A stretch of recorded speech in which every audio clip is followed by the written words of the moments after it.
Voilà, la troisième journée de cette grande finale de la Belgian Poker Series est désormais terminée et je suis avec Frédéric Ebet. Alors Fred, tu sors en bénéfice de cette journée. J'ai 30 100 jetons, ouais, tout à fait.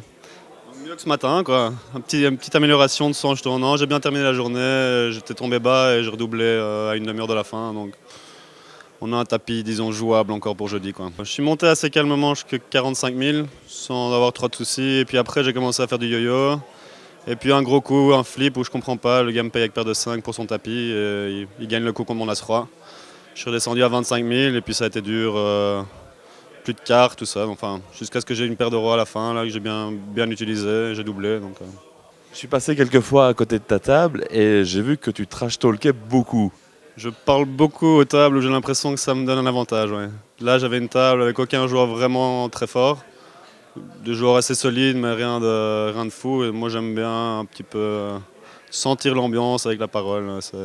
Ça permet d'avoir des informations supplémentaires, à mon avis.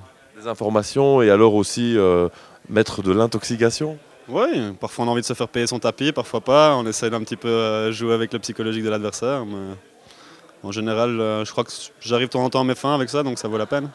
Tu n'es pas un joueur très ancien dans le monde du poker, je crois que tu as commencé en 2009. 2009, ouais, j'ai commencé à jouer en live. Fin 2008, quelques petits tournois, puis vraiment début 2009, là j'ai joué un premier tournoi à Namur que j'ai gagné, 1er janvier 2009. Et puis ça s'est bien enchaîné début 2009, ça a été un peu plus dur fin 2009. Et puis 2010, ça a été une assez belle année, et là le début 2011 est pas mal non plus, donc pour l'instant on se plaint pas.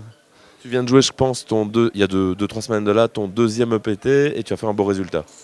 J'ai terminé 17e à l'EPT Loutraki, il y avait 340 joueurs, c'était une belle expérience.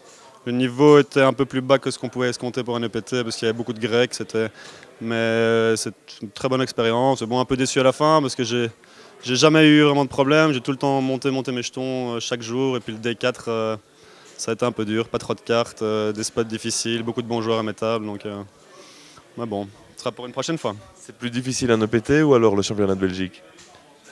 Pour moi, c'est une bonne question. Normalement, théoriquement, le PT est censé être plus dur. Mais moi, à Namur, j'ai beaucoup de mal à rester concentré tout le tournoi. Surtout quand tu as des tables avec beaucoup de joueurs qui ne savent pas très bien ce qu'ils font. Je préfère parfois même avoir un ou deux joueurs agressifs qui savent vraiment ce qu'ils font pour un peu rééquilibrer la table. Parce que quand tu as que des joueurs comme ça, moi j'ai parfois du mal et puis ça me fait plus tilter aussi. Parce que tu sais qu'ils ne savent pas ce qu'ils font et parfois ils arrivent qu'à me gagner un coup. Il faut arriver évidemment à se libérer de ce genre de côté psychologique, mais c'est pas évident. Moi j'ai parfois plus de mal à me concentrer longtemps ici qu'à l'étranger. Ce qui explique peut-être mes bons résultats à l'étranger récemment, alors qu'en Belgique, j'ai pas fait d'énormes résultats récemment. Bon, je joue un peu moins aussi, mais... Donc voilà, ça dépend un peu, ça dépend de la table vraiment. Mais... Pourtant là, après 10 heures de jeu, je te sens quand même relativement détendu et serein. Oui, détendu, oui. Bah, on est chez soi ici, entre guillemets, donc moi je joue de manière plus détendue ici. Ouais. On met moins de temps, disons. Quand je veux jouer un tournoi à l'étranger, il me faut 2-3 heures pour m'adapter. Ici, en une demi-heure, c'est bon, je suis assis. C'est un peu différent. Ouais. Donc on peut faire santé. On peut faire santé. Au D2. On espère faire un petit résultat ici. Hein.